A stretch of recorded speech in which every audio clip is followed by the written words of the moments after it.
This is B Wing in Hull, one of 13 adult prisons in England and Wales where teenagers are locked up on remand awaiting trial. On an average day, there are 170 teenagers here. Some are only 15 years old.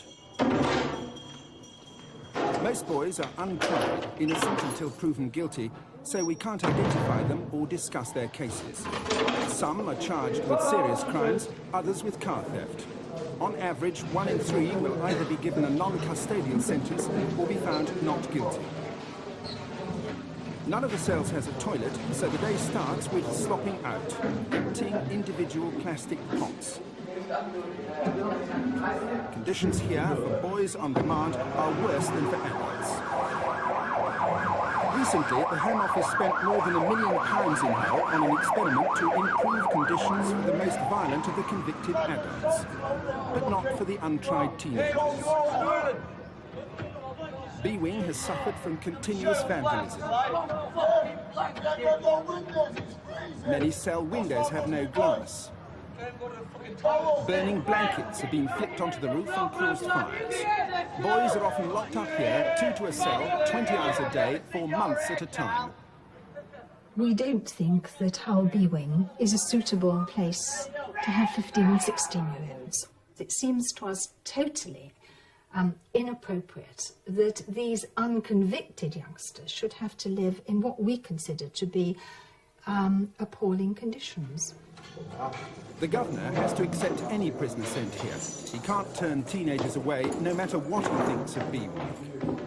The conditions in B Wing are not good, and they're not far from being intolerable. The main problem we come across, of course, is not so much overcrowding as the vandalism that flows from prisoners in overcrowded conditions being bored, busy breaking things up. Earlier this year, the governor and the Independent Board of Prison Visitors invited magistrates from Yorkshire and Humberside to visit Hull. The magistrates would then see for themselves the place where they were remanding teenagers. Mrs. Brenda Collins is a member of the Keighley Juvenile Panel. Last September, she and 18 other magistrates travelled to Hull and inspected B Wing. It was very distasteful and shocking to see these conditions. The boys were shouting abuse, and they were also had homemade strings or small ropes which they were using to pass items from cell to cell on different floors. And it gave the impression of an institution out of control. What did you do after the visit? I thought about it for a couple of days, and then I wrote to the Home Secretary. In the last few years, the government has started building new prisons and refurbishing old ones. At the same time, there's been more cautioning and counselling to try to keep teenagers out of the courts. Numbers have dropped. But not the numbers of teenagers the courts are still remanding to prison. What's your name? When a youngster is charged with a serious offence, the courts have to decide whether it's safe to allow him to be at liberty. If he commits a further offence, everyone is outraged. What have the authorities done? Why have they allowed him to be at liberty? If he's locked up, then unfortunately, as we seek to transform the prison system to make it a modern one, having inherited a deeply run-down prison stock 10 years ago, quite obviously some people have to be kept in conditions that I do not consider appropriate. For the last 5 years, the numbers of teenagers who've been remanded to prison awaiting trial have stayed roughly the same. Last year, 1,613 boys, all under the age of 17, were locked up on remand in adult prisons. In Hull, it's been impossible to segregate them completely from older prisoners. When B Wing is full, the overflow is accommodated in the adult wings. This boy is 16. He's charged with murder. He's now been in B Wing awaiting trial for 7 months. It's just the boredom that gets to you being locked up so much, and I think they could do something to, like, you know, take tension away, and that's why they're always rioting and all that, because they get very frustrated that they're locked up all this time. And some people ain't done out, you know, some people are in for something they ain't done, and they're locked up 23, 24 hours a day. and sometimes loss of pay and all this, and I think it's just, nobody should be treated like this. Each cell is about 7 feet by 9. Prison pay, a basic £1.65 a week, buys a few oddments. There's room for a metal table, a wash bowl and 2 pots. How cold is it at night here? Freezing. What do they give you for bedding? Can you show us? What does this, how many blankets do you get? One now, and 2 That sort of cotton sheet. And we found another boy of 16 charged with burglary and car theft. He's homeless and has been for 6 weeks in a cell with no proper mattress. How's it possible to sleep on a mattress like this? Because I see half of it seems to have been... Let me have a look at this mattress here. Half of it seems to have been torn off. How's that happened? Just some people just pull it apart through madness or throw it out the window. Stuff like that, you know. So how can anyone possibly manage to sleep on what's left? I don't know, they just have to manage what they've got. They've got no choice, they don't give you no one. This is shit they give you, it's all tattered and that. Was it like that when you got it? Yeah. What were these yeah, slips down the side? Yeah, someone's just slit, yeah. And trousers and... It's like when they're changing We've clothes seen all many week young 'cause of prisoners staff. in B Wing who, like this So we boy, didn't have have been showers, given that we didn't clothing get which changed. does not fit and needs repair. So, it's a man's with these all week.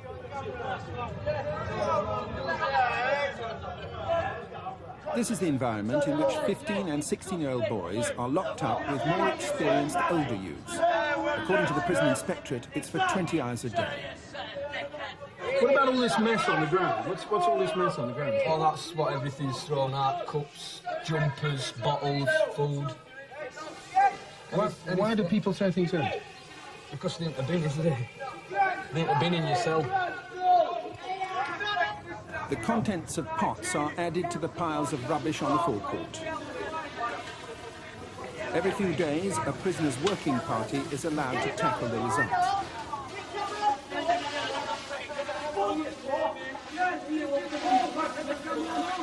Why are they throwing packets of excreta out of the cells? I mean, there's a purely practical reason that if one's locked in one's cell for a long time, keeping it in the cell is not an attractive option. And that must account for some of that sort of behaviour. In many cases, I think it isn't actually explained as simply as that. It's part of the vandalism that show people, you know, what we can really do, because there are actually ample opportunities to go to the toilet. And for anybody with normal bowels and a degree of control, there shouldn't be any need to actually go to the toilet in the cell and have packets of excreta in the cell to throw out of the window. The Home Office has started replacing broken windows with shatterproof plastic and mesh. It took 10 months to get the first 6 windows renewed. They're on about putting these new gridded windows in, which I think, you know, they're just going to rip them out again. They're just going to end up kicking them out. They put one in next door and they kick that out. If they put it in, you know, there'll be no contact with other lads only on compound. You won't be able to talk to them and all like that, so they'll just end up rioting and kicking them out again. They're just stupid. Will the boys now be able to put their heads out through the windows and talk to each other? No, they won't be able to put their heads out the windows, nor throw things out the windows with the same success they have previously. But if they can't put their heads out of the window and talk to other people in the block, what is going to be the effect of that on their morale? Well, they will be, in fact, able to shout out the windows. I mean, though, if we open the windows, you can see there's a grille which prevents putting your head out. In fact, you can speak through that perfectly happily. There's no longer any need to stick your head out with all the sort of difficulties that have caused, mainly things being thrown out of windows. If you've got very high-spirited adolescents locked up in cells like this for, what, sometimes 20 hours a day, unable to put their heads out of the window and talk to their friends, is that going to be good? Yes, in fact, they aren't locked up for as long as 20 hours a day. When we actually work it all out, it's a lot less than that. Locking up high-spirited adolescents is never ideal. In many ways, I'd much prefer not to be locking up adolescents. The less we have, the better. While windows stay broken, there are opportunities for trade.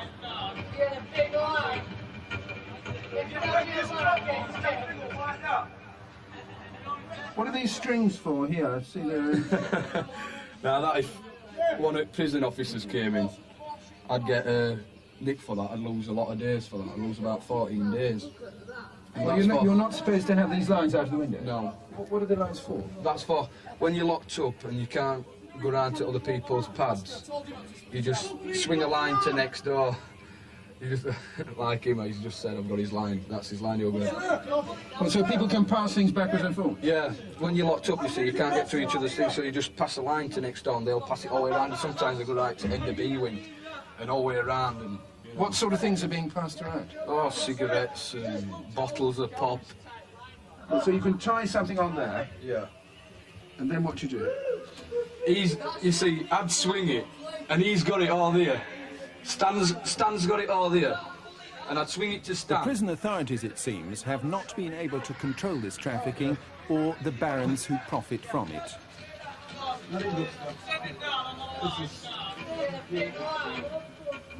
First time. What, you were throwing something along to this chap over here? Yeah, that line was there because he was going to pass me a cig after the slap out, you see. 11:30 and time for lunch. Prison officers can then lock everyone up again and have their lunch hour from 12:15. And you say it's the same food every day? You mean the same kind of food? No, the same food every day. You don't mean exactly the same, surely? Nearly all the time you get taters and cabbage. That's solid food you get in And what's it like? Looks all right. Don't taste it. Can I taste some? It's right here. You've got, what, potatoes and a sort of stew. Can I use this? Yeah. Right, let's see what it's like. It's not bad. It's a bit cold, isn't it? Lumpy and all. And lumpy, yes, that's true. Potatoes are lumpy. But what's it like every day? Is this special just because we're here, or what? No, you get that every day, taters every day, and cabbage. Not special today. These are the metal trays that the inmates use to take the food back up to their cells. The problem that we have with these, as you see, rather bad design, it's got a very sharp edge. That's, yes, about 2-3 months ago we had an officer very seriously injured when an inmate threw this tray at his head and almost completely severed half of his ear. The officer was off duty for almost 2 months. Prisoners in B Wing are allowed regular exercise. It's supposed to be for an hour. But when it rains, their yard is waterlogged and unusable. The prison is not able to provide a change of dry clothing. The authorities are short of staff, but do what they can. Each landing on B Wing gets its turn at what's called association. In theory, 2 hours a day out of the cell. There's a man in your room, but you do not remember his name. There's a rota for showers and various indoor pursuits. The prison hires videos in bulk from a nearby shop. And when it's not in use, the machine is locked in a box over the altar in a room which sometimes serves as a chapel. Today, a conventional film is on show. A few days earlier, we'd seen juveniles watching another offering. It featured a scantily dressed woman in a locked room pursued by a boa constrictor. Hal to the Dean decks. I've been here longer. I was next in line. Well, I didn't put Hal's thumb on springless for amino. In between, the prison tries to offer education. These are some of the youngest boys in B Wing. They've not benefited from the recent schemes to keep juveniles out of the courts. Now, when they ought to be at school outside, they've ended up in an adult prison. Which means that the families suffer by having to travel from here all the way up. It's the youngest boys, under 17, who most concern the Board of Visitors and the staff. Would you say? It's a good 100 miles. Like all adults on remand, boys are only allowed 15 minutes visiting time a day. Remember that for some of these younger ones, they're away from home perhaps for the first time. Some of them have parents who live at quite some distance. Visits, though on remand, they can be daily. They are short visits. It's a long way to come for a short visit to your son from Sheffield, especially when you can't see him on your own. You've got to sit at either side of a long bench with a low partition in the middle of it. It's not very conducive to family relationships. And so I think that some of these boys do feel very much abandoned there. The boy in this cell says he hasn't had a visit in 6 weeks. His grandmother lives 50 miles away in Leeds. It's too far from my gran and not to come. And it's too expensive for them as well, so they don't come. And it's no point in coming next, and they get 15 minutes. And for my gran to travel all that way just for 15 minutes, it's pointless. there is a large amount of misery in the place. People who are locked up awaiting trial, often deserted by their families, often feeling deserted by their families, with other prisoners who are mistreating them, because that seems to be the major factor. They're in great distress, and people in great distress will resort to things like self-mutilation or real suicide attempts. And it's our job to try and make sure they aren't successful. So far, we've been fairly good at that, but I should never sit back and say we've got a perfect system. We have not. Ready to go? Yep. Right, lads. All staff, the Governor says, have been instructed to be alert for signs of depression, particularly at the morning sick parade. Since the recent suicides at Leeds and elsewhere, prisons have been asked to monitor all suspected suicide attempts and incidents of self-mutilation. I was on some tablets last week. So far this year, there have been 77 of these attempts in Hull, almost all in B-Wing. Last year, prisoners tried to get a hospital transfer by swallowing batteries from their radios. A few kids did it first. I didn't do it until about 20 minutes after they'd done it, and bang on the door and it was getting took away. So I thought, oh, you know, what's happening? They're getting took away. They're probably going to outside hospital. So instead of swallowing the full battery, because if you swallow a full battery, you're bound to get, you know, stitches and that. So I was like swallowing the black stuff out of the battery.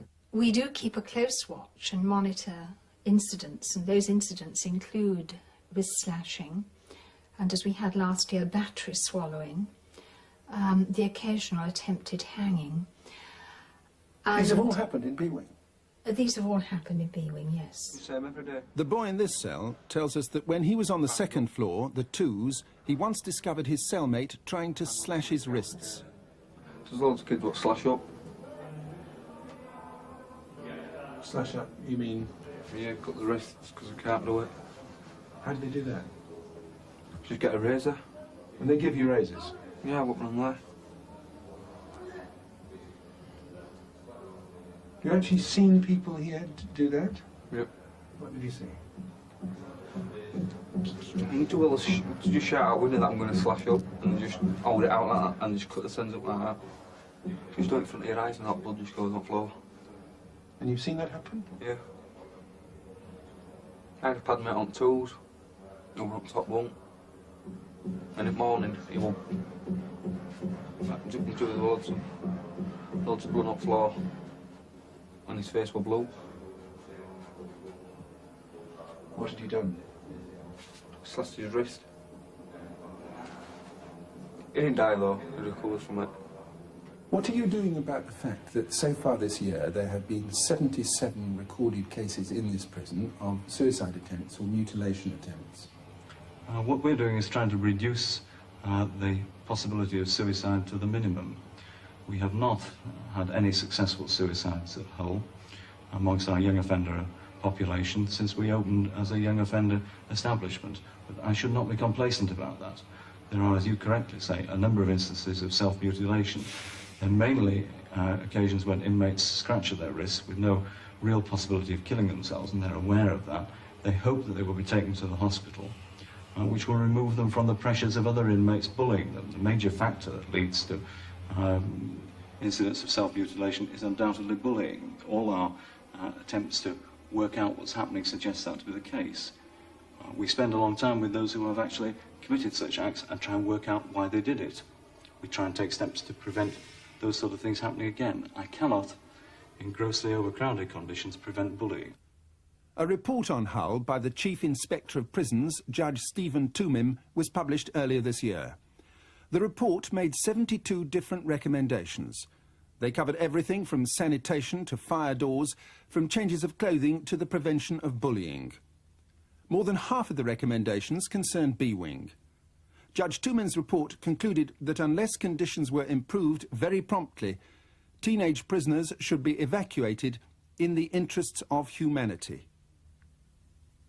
If you keep young people locked up for 20 hours or more a day, that is corrupting for them. They very soon disorientate. They lose their sense of time. They do what I'm afraid happened quite a lot in Hull at the time when I visited. They mutilate themselves and cut themselves either to attract attention or some sort of mild suicide threat or attempt. it is disastrous. And I took the view in Hull that, from what I saw, that either there was a speedy, really substantial improvement in the way they lived in their regimes, or they ought to be put somewhere else and taken away. It wasn't a fit place for them. The authorities claim that there have been recent improvements. Fewer juveniles, more association time, more windows.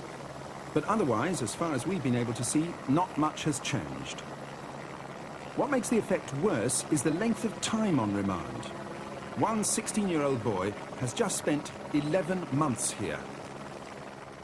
Jason Batley has given us permission to explain how he came to be in Hull for nearly a year when he was 16. Jason was born in Barnsley and from the age of 5, when his parents separated, was brought up by his mother. At secondary school, Jason started stealing motorbikes and breaking into shops. He was sentenced to 6 months detention. In 1986, on his mother's initiative, the local council sent him to this special boarding school. He was a lad in this school who took every possible opportunity to take part in football, long-distance walks, outdoor pursuits. He was a child who, still at the age of 15, was playing cowboys and Indians. In their assessment, the school said Jason had specific learning difficulties. They still got a tape recording of one of his history projects. 1941, he was a hard ruler who time to bring the country up to date. The school said Jason was immature, prone to temper tantrums, had a hearing disorder, involuntary eye rolling and a facial tic. In October last year, Jason and an older boy were charged with robbing the owner of this house in Barnsley and causing her grievous bodily harm. After the break-in, Mrs. Margaret Sutton was found with a broken leg and ribs. She died a few days later. The news of what had happened caused widespread anger and distress, although the court accepted that she died of natural causes. At the age of 16, Jason, who'd had no previous conviction for assault, was remanded to B-Wing. Jason Batley pleaded not guilty and wrote home regularly. He asked for soap, shampoo and comics.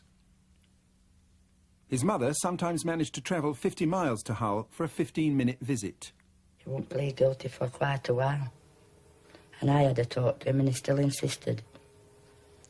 And then the solicitor told me that out of the blues just before the court case. He just said, I'm going to plead guilty. So when I went to see Jason again, then before the court case, I said, why did you plead guilty for? Did you do it? He says, no, I didn't do anything, ma'am. I was there, but I didn't do anything. But I've pleaded guilty because to get it over with, I'm fed up now. During 11 months in B-Wing, Jason Batley several times slashed his wrists. He changed his plea to guilty and a month later appeared at Sheffield Crown Court. The judge, David Bentley QC, sentenced him to 4 years. After a year on remand, Jason was taken to Leeds, a prison where there have recently been 6 suicides. And I would think that the effect of that sort of incarceration would have a very, very depressive effect on the kid. Certainly, it would not... how can I put it? I think it would probably end up Jason feeling suicidal.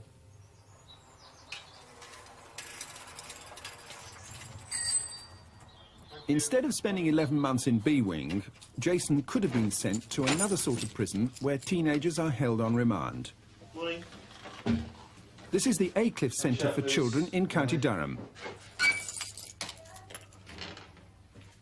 Many of these teenagers face charges which are just as serious as those of B-Wing's occupants. Many are on remand and will have to wait just as long before they're dealt with by the courts. In other ways, however, Aycliffe couldn't be more different.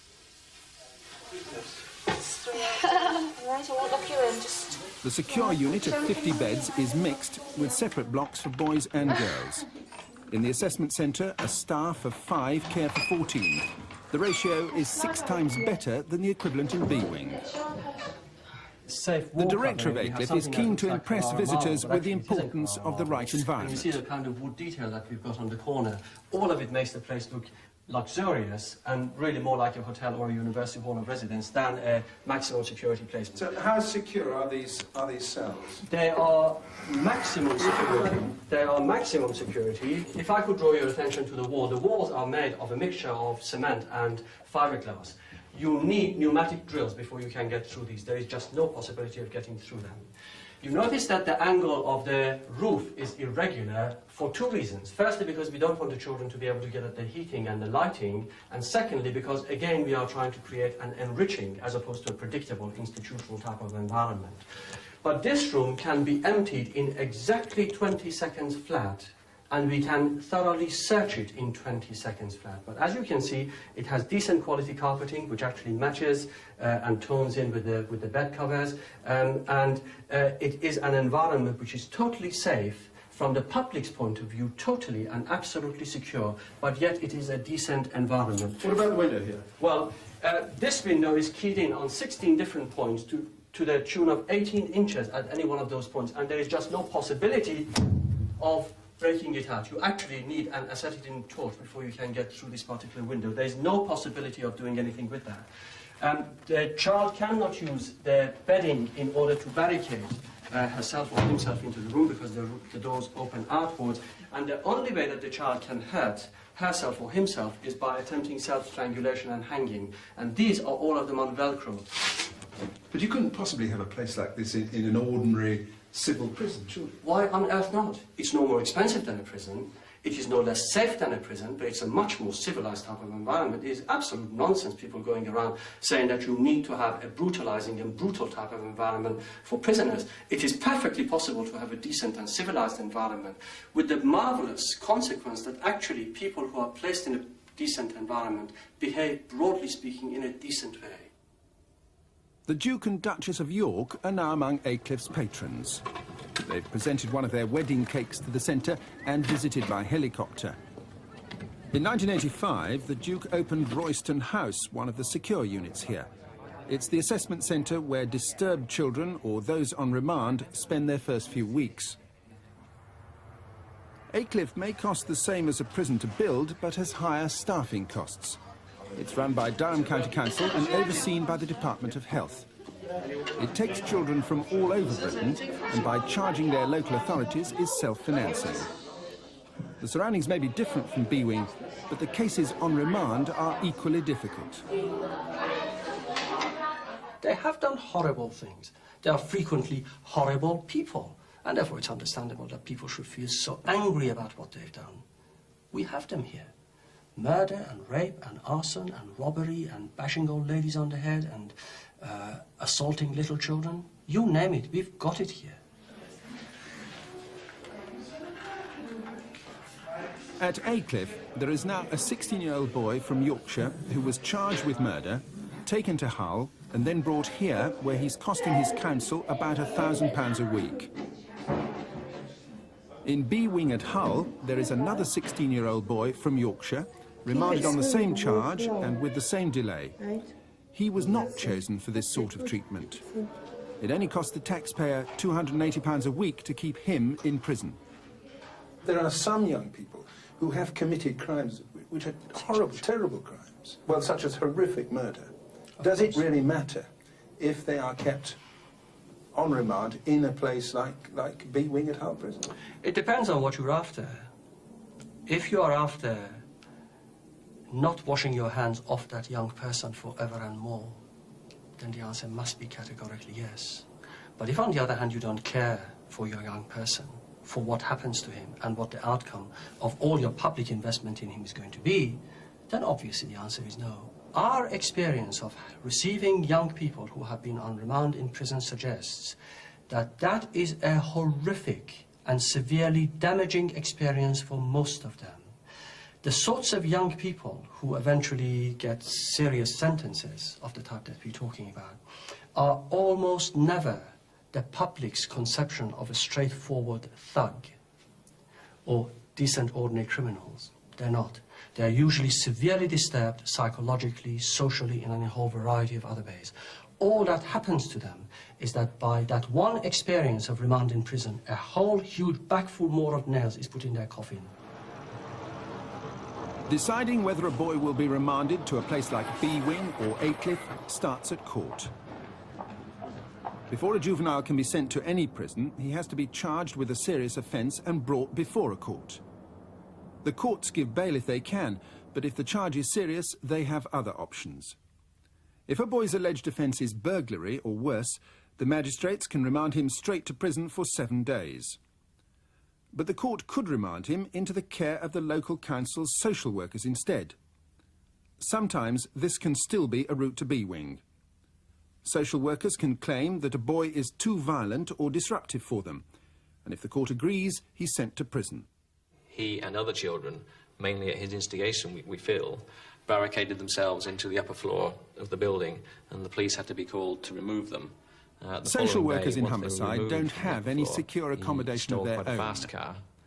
In difficult cases, when they decide that a boy is too disruptive, they can sign what's known as an unruly certificate. And this usually means that he ends up in B Wing. In Humberside, there are special children's homes, but they're not secure and couldn't replace B Wing. There is a plan to build a new remand prison at Everthorpe and a smaller unit in Hull, but both schemes have run into difficulties. They couldn't open before 1992, and building hasn't even started. In both cases, the proposed prisons have aroused local anxiety. A 15-year-old can do just as much harm as a 25-year-old person, and the public have a right to be protected from people, particularly the elderly. As you will notice looking around the area, there's a substantial number of elderly people in the area. We have something about 7 residential homes in a very short area, very small area. And most of these people are terrified of these youngsters. It doesn't worry you if a 15-year-old boy is remanded in custody to prison? Not if they've done what they reckon they're doing. Not if they'd mugged my mother. I would hang him up from a tree. So I think it's terrible, the things they do. And I think prison, if they've gone and mugged old people like they do in this town, they deserve putting in prison, and I have no sympathy whatsoever. There's too many do-gooders who pat them on the head and say, you've come from a broken home, you've got no job, and I haven't sympathy with them. So far this year, Humberside courts have remanded more than 60 boys to B Wing. In the same period, Humberside Council have only diverted 6 boys into places like Aycliffe. There are some children who are not going to be amenable to a secure care environment. There are some children who are still going to say, look, I don't want to know anything about care, I'm not interested, I'm, as it were, determined on a career of crime. And there comes a point where, because these resources are scarce, that we sometimes have to make very, very difficult decisions, and it's almost a sheep and goats exercise, and say, right, well, you will go into prison custody, whereas somebody else will go into secure care. But are you saying that in some cases there are 15 and 16-year-old boys for whom there's you have no other choice, there's no other hope but to put them into B Wing? That's a sort of dustbin for them? Under the present legislation and with the current range of resources, yes. In Humberside, if a social worker wants to keep an unruly boy out of Hull prison but contained, there are not many options. Aycliffe in County Durham is a national centre specialising in emotionally disturbed boys and girls, and is usually full. Keppel's View near Rotherham has 4 beds, is usually full too, and can only take juveniles for 28 days. The only other nearby choice is Eastmoor near Leeds. Eastmoor has 27 beds and is mainly reserved for boys sent here by Leeds Social Services. It too is usually full. On the day we came here, 12 of the 27 boys had been previously remanded to B Wing in Hull. They're all boys the courts have decided must be locked up for the protection of the public. Keeping them in secure accommodation costs ratepayers about £1,000 a week. If people need to be protected from those young people, I'm afraid you have to pay for it. Secure accommodation is expensive to build, it's expensive to staff, expensive to run. Eastmoor claims that boys who come here, rather than to B Wing, are less likely to take up crime. This boy has just spent 9 months in Hull. When we last saw him there, he was banging on his cell door all day. We can do what we want. Most of the times we can go to the gym, come up here at night time to play on computers, do games. Teenagers in Eastmoor don't take their meals back to their cells and eat alone. They're trusted with metal knives and forks and eat together with an adult at each table. There are other, even more significant differences. We've never had an actual suicide attempt. What about self-mutilation, scratching the wrists and arms?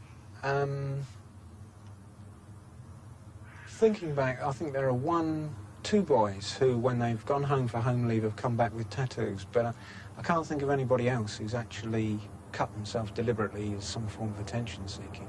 Has there been any battery swallowing here? We have one of our current residents who did allegedly consume batteries whilst in Hull, but nobody's ever done it here. But the ultimate test for this sort of accommodation is whether it's more effective than prison in weaning a teenager away from crime. Can you imagine what drawback it is for a 15-year-old to have been placed in Hull on remand? Not only do we know from the Chief Inspector's report that that young person's likely to be involved in self-abuse, self-mutilation and even suicide, but when he comes out, how's he ever going to go back to education? Can you imagine any school in the country wanting to take somebody who'd done time in an adult prison? So you've ruined his educational chances. Because you've ruined his educational chances, you've ruined his chances for employment, you've actually created a long-term adult criminal problem by the very process that you set out with when the child was 15.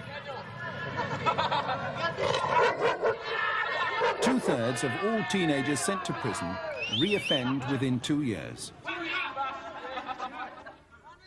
In 1975, an all-party Commons committee said the practice of remanding juveniles in adult prisons should cease forthwith.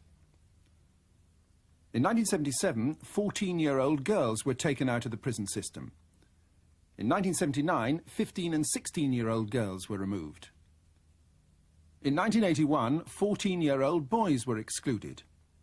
In Britain last year, there were still more than 1,600 boys under 17 years old who were locked up on remand in adult prisons. I, for one, would love it if the courts had more confidence in the local authority system and were prepared to remand people into the care of local authorities rather than into prison.